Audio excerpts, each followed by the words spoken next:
Beetlejuice. The juice is loose. I just got back from watching Beetlejuice Beetlejuice, directed by Tim Burton, and here is my honest and spoiler review.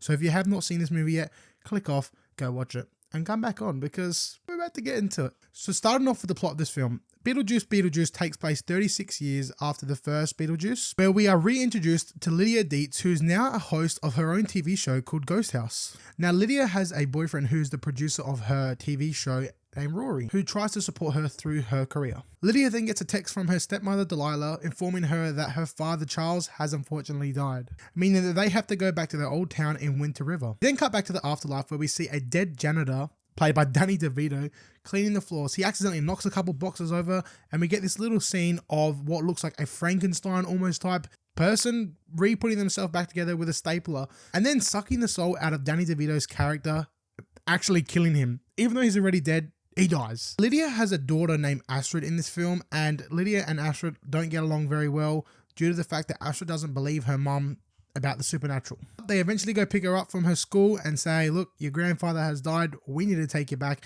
to Winter River for his funeral. We then cut to the funeral where we see Lydia, Delilah, and Astrid all burying Charles. We get a little heart-to-heart scene with Astrid and Lydia where Astrid talks about her late father, Richard, and how he had passed away in a boat accident. We are then introduced to the detective in the afterlife named Wolf Jackson, who tells Beetlejuice that he needs to keep low because his ex-wife is actually coming after him. We get a little backstory as well of Beetlejuice's origin, how he was a graveyard robber and eventually meets this girl named Dolores and he falls in love with her, and together they get married.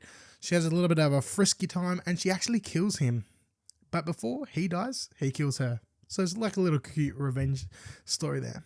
Now, Astrid then finds the big model of the town and finds a poster from Beetlejuice. She eventually says, Beetlejuice, Beetlejuice, and she doesn't finish it. Lydia stops her just in time, and Astrid's like, nah, I'm out. At this time, Rory then proposes to Lydia and demands to be married on Halloween, and she says yes. Now, Astrid then meets a boy and they become relatively close really quick, honestly. And then we get our first encounter of Lydia and Beetlejuice and Rory, where Rory says Beetlejuice, Beetlejuice, Beetlejuice, and they are transferred into the model where they see Beetlejuice at like a married couple situation thing, I don't know, and we see a baby Beetlejuice, which is kind of creepy and cute at the same time. Eventually we find out that Astrid's lover is actually a ghost, and Astrid can see the ghost as well, and he wants to help her find her father. So he makes her say a little curse and takes her into the afterlife. Lydia then finds out that he is a ghost and decides to stop him, but it's too late.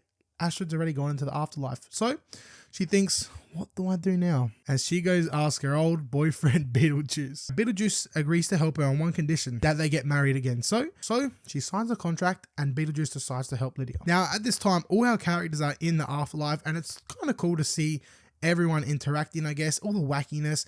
Eventually, Astrid escapes. Now it turns out that Astrid's love interest is actually trying to swap places with Astrid, and in doing so he gets to go free and she has to stay dead in the afterlife. But as she's getting dragged away, she sees her father, and without a minute to spare, the father tries to help Astrid. Now at this time, Delilah actually gets bitten by 2 snakes which she thought she de-venomized, and she ends up dying as well. So not only do we lose Charles in this film, but we lose Delilah, and she doesn't believe that she's in the afterlife. So Delilah then calls on Beetlejuice and Beetlejuice starts to help her. Eventually Lydia, Astrid, and her father all have a bit of a bonding time. Eventually, Lydia and Astrid escape from the afterlife and arrive at the church where Lydia is supposed to get married to Rory. But before Rory and Lydia get married, Beetlejuice comes up and he actually injects Rory with a truth syrup. And here's where we get revealed that Rory only wanted Lydia for her money. And that's kind of fucked up. We then get this really weird scene where Beetlejuice sucks all the guests up into their phone, and we get this like musical number where Beetlejuice and Lydia are about to get married. And then it's here when Wolf Jackson shows up with the rest of the police force, as well as Dolores, Beetlejuice's ex-wife. And Beetlejuice is in a bit of a pickle here, I'm not gonna lie. But then using the book that Astrid finds, she unleashes a sandworm into the ceremony where Dolores and Rory are eaten up by the sandworm.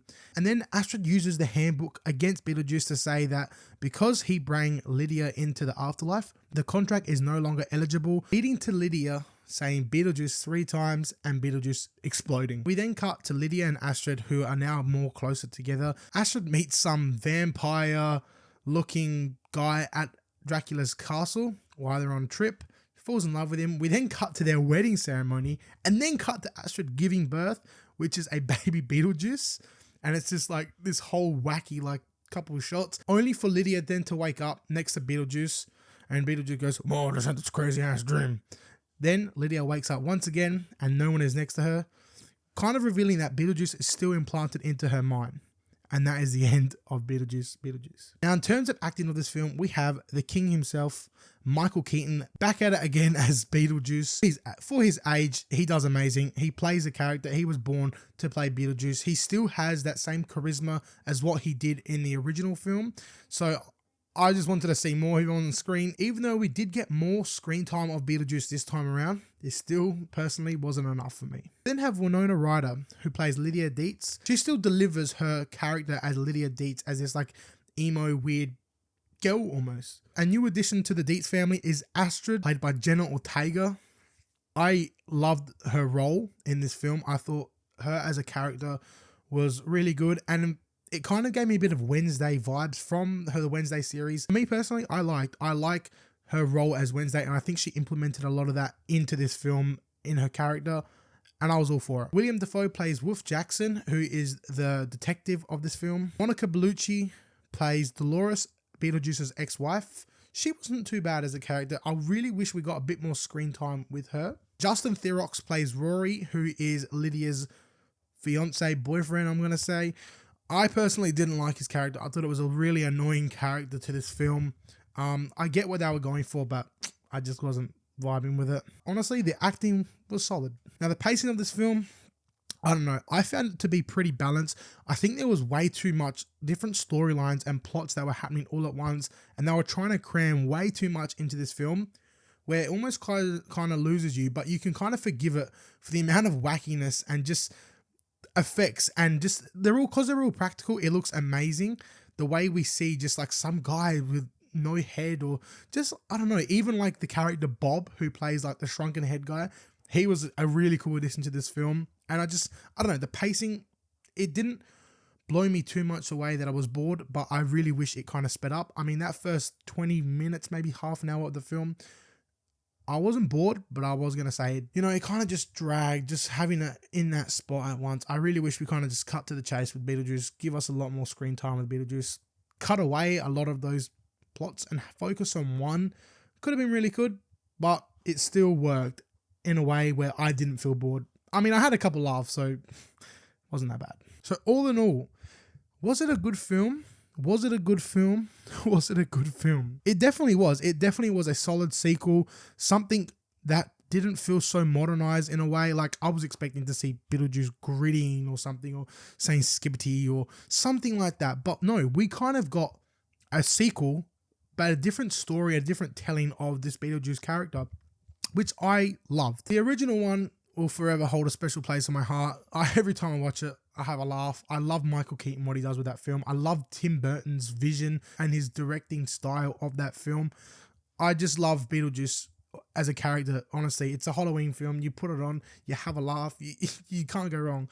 But this film here, I feel like I can do that as well.